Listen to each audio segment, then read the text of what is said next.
ubugingo buri mu bizera Kristo. Ndamureba ndamwana ndi umusiramu, bisobanuye abagandukira Imana. Ndamwana njyewe nziririza amahame abandi batanga kimwe zaka n'ibine bya 10. Ndamwana njyewe nkora mvuga ibigwi byanjye. Arambwira ngo ntitaye kuri ibyo mu bwoko butazwi n'Imana. Tekereza kuba wasenga ureba icyerekezo, kuba wajya guhica era Satani amabuye nibyo ko n'umwanzi wacu uretse n'amabuye Kristo Yesu yaramunesheje. Aravuga ngo tuzamuribatira munsi y'ibirenge byacu. Ubwo n'ubutware nta naho buhuriye n'amabuye twamuteraga. Ariko marayika ndamureba, ntabwo namurebaga mu maso, ishusho y'ubwiza bwe yari itangaje, ariko narebaga ibishura. Ariko navuga kanyumva, ndamubwira ngo ubwo ushatse kuvuga ko nta Mana ntazigera mbona ubugingo. Arambwira ngo utarakira Kristo umwami n'umukiza uzarinda upfa utarabona, uzarinda upfa, ntuzigera ubona Imana, ntuzigera ubona ijuru na rimwe. Ndangije ndamubwira nti nyumva neza, ushatse kuvuga iki ngo ntarakira Kristo umwami n'umukiza? Ndamubwira nti nanjye sinshobora kumwakira. Yesu ni intumwa nk'abandi. Mwibuke ko nababwiye amagambo najyaga nifashisha mvuga ngo niwe mfura mu bazutse.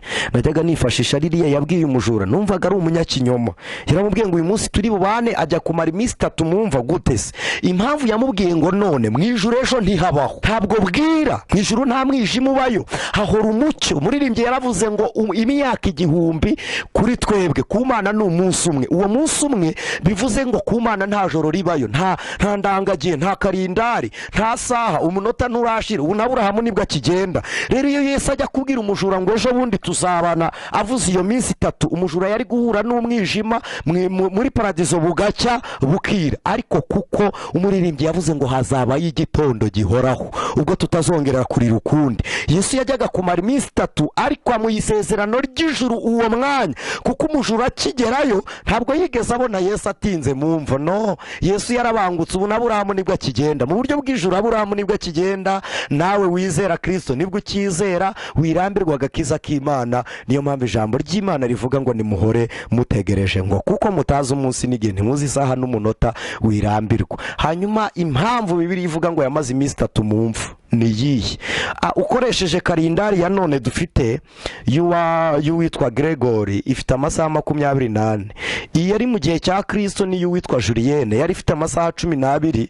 Ubisanga nanone ubutumwa bwiza bwa Kristo bwanditswe na Yohana igice cya 11. Yesu ajya kuzura Lazaro yarababwiye ngo mbega umunsi ntugira amasaha 12. Mwibuke twebwe iyo tubara turavuga ngo saa moya, saa 2, saa 3, saa 4, saa 5, saa 6, saa 7, saa 8. Icyo ni igiswahili 6, 7 ni igiswahili. Iyo tugeze saa 12 turongera tugatangira saa moya. Uko ni ku munsi washize. Rero Yesu yapfuye kuwa gatanu saa 9, azuka mu rukerera ku cyumweru. Fata saa 9, saa 10, saa 11 ubibika ahantu byo kuwa gatanu, nkwereka ahantu tubiteranye.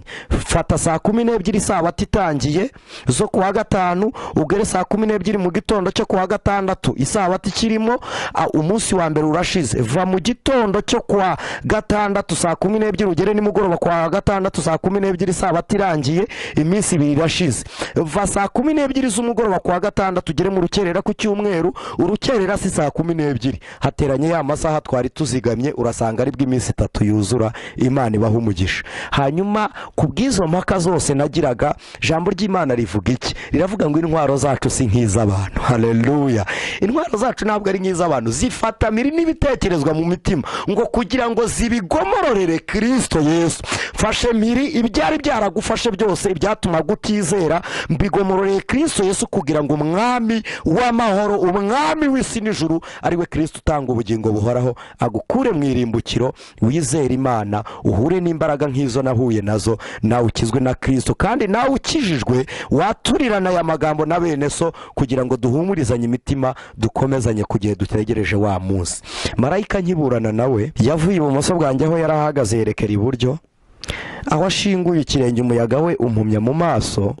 Ashinguye ikirenge ahagaze iburyo bwanjye, ndagwa nguye nisanga nguye hejuru y'umworera wakamo umuriro uteye ubwoba, urimwe amacumu n'intambara, umuriro utwika, abantu baboroga, inkota zinyura mu bantu, amaraso ameneka ariko badapfa. Ikuzimu hari umubabaro. Uyu muriro nabonye, uyu muriro uraka ugatwika ariko ntugira umucyo. Ntabwo umuriro w'ikuzimu ugira umucyo. Niyo mpamvu udashobora gusobanukirwa n'umucyo wa Kristo ukiri mu mwijima. Niyo mpamvu ugomba kuvuga ngo ndakwemeye Kristo, unyobore, umbere umwami n'umukiza w'ubugingo bwanjye, ukajya wakakira umucyo wa Yesu. Imana ishimwe. Mbona ngwe hejuru y'uwo mwobo, ariko mbura gato ngo ngwemo, ibirenge bifatwa na rwa rutare. Uru rutare mbibutse ko ari Kristo, mishuriwe ko ari Yesu nari mpagazeho, niwe rwishingikirizo rw'abizera. Imana ihimbazwe. Mbwira marayika ngo mfata ntagwa muri uru rwobo. Arambwira ngo utarakira Kristo Yesu nk'umwami n'umukiza, uzarwana iyo ntambara iteka kandi ntuzigera uyitsinda. Ndeba hoteli turayemo, ndeba abantu turi bubyukane tujyana muri hija. Guhija, icyitwa hija ni ingendo zikorerwa mu gihugu cy'Imaka mu musigiti. Twavuga ko ari ryo shingiro ry'imisigiti yabayeho, ari ryo shingiro ry'amateka ariho, kuko na Kibura naho iri, ibuye naho riri, naho dusenga, naho twasengaga tureba. Buri gihugu cyose kerekeza amaso kuri uwo musigiti. Udasenze urebye Imana ntiyakumva, ariko dushimiye Kristo turebaho. Niyo twaba dusinzirije, niyo twaba twubitse umutwe, niyo twaba tureba iburengerazuba cyangwa iburasirazuba, akatwumva. Ikimana yitaho ni umutima umenetse. Imana ibaha umugisha. Hanyuma abo twari turi kumwe, marayika arambwira ngo utarakira Kristo Yesu, uzarwana iyo ntambara iteka kandi ntuzigera uyitsinda. Kugira ngo ngwe muri uwo muriro, numvaga ntabyemera, mvuze induru, nshyira urushyi ku munwa, ndavuga ngo nemeye ko Kristo ambera umwami n'umukiza w'ubugingo bwanjye. Hanyuma abo twari turi kumwe turyamanye barabyumva, bumva mvuze ngo nemeye ko Kristo Yesu ambera umwami n'umukiza w'ubugingo bwanjye. Nuko natuye agakiza, nuko nabaye umukristo.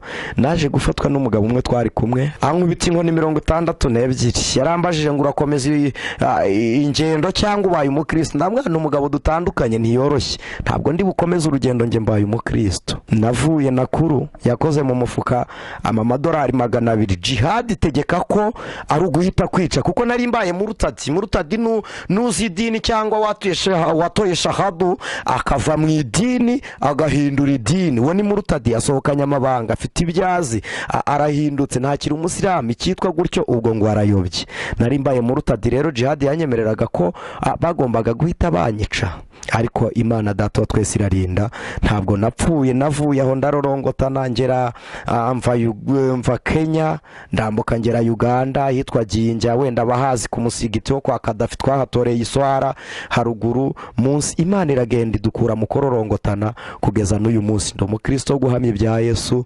Nari mvuganye nawe kugira ngo nawe wumve imbaraga za Kristo zadukuye aho hantu hose. Ariko wibuka ijambo twasomye ngo ibimwuzuye nibyo twahaweho twese, n'ubuntu bukurikira ubundi. Ubu buntu n'urupfu rwa Yesu.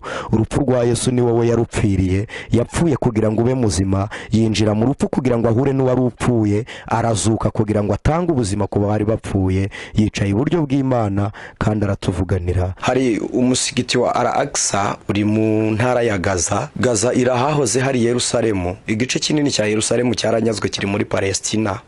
Iyo tuvuga Palestina, umuntu wasomye Bibiliya ntabwo uzasangamo Palestina, ahubwo uzasanga Bibiliya ivuga Abafilistiya, bakomoka kuri Kanani. Mwibuke Imana ikura Aburahamu muri Uriya y'Abakaludaya, yaramubwiye ngo genda igihugu zaguha nzakiguheramo umugisha, gera i Kanani, yimura Abanyakanani. Hanyuma ntabwo bazigera bumvikana n'Abisirayeli na rimwe. Igice kimwe cy'umusigiti kiri muri Palestina, ikindi gice kiri muri Isiraheli. Abahagera ni abantu akenshi navuga ngo batinyutse. Hari abasilamu kuri uwo musigiti wa Al-Aqsa, ni umusigiti mwiza cyane. Hejuru yawo hari inyenyeri itangaje ikozwe mu izahabu. N'umusigiti Abisiraheli urabarya, n'Abanyapalestina ubwabo kuba batahafite nk'abahafite harabarya, kuko igice kimwe kiri muri Isiraheli, ikindi gice kiri muri Palestina. Hari abantu bahagera rimwe na rimwe, ariko biterwa n'uko umutekano umeze. Hari Abayuda bagitegereje kuvuka kwa Yesu, bakirindiriye Mesiya. Abandi bahagera ntabwo ari ahantu hasengerwa, no, ntihagire umuntu uzakubeshya, ahubwo hameze nk'aho ari inzu ndangamurage. Abantu bahajya bagiye kureba iyo nzu ya Salomo, ariko ntabwo ari ahantu hasengerwa, ntabwo ariko biri rwose. Igituma ibyo byose, hari ubwoko bw'abasuni, mwihangane kubivuga, ni ukuri kweruye. Abasuni nababwiye icyitwa suna, ni ukuziririza imigenzo, amahame n'amategeko nk'uko intumwa y'Imana Muhamadi yajyaga agenda abikora. Muhamadi yarwanye jihadi, niwe wayitangiye. Iyo ni intambara bita intambara ntagatifu, yemera ko umuntu yakica undi kugira ngo acungure imyemerere ye. Ntabwo ariko biri, ntabwo ariko uko niko suna ifatwa, ariko ntabwo ariko biri, siko kuri. Dayeri n'abakristo banyumva, ntabwo ariko kuri kwa Qur'ani, no, ahubwo nuko abantu bafashe iyo mirongo bayikoresha nko kurwana kugira ngo bagere ku nyungu zabo runaka. Niyo mpamvu bamwe na bamwe bamera nk'abarwanirira idini, ugasanga umuntu arashaka kugira ngo arwanye mugenzi we kugira ngo abe umusilamu. Oya, ntabwo ari uko kwizera kuyoborwa, cyangwa undi akarwanya n'undi kugira ngo undi abe umukristo, ntabwo ariko bimeze rwose. None mwami ndarengutse, vuga Yesu, menye icyo ngomba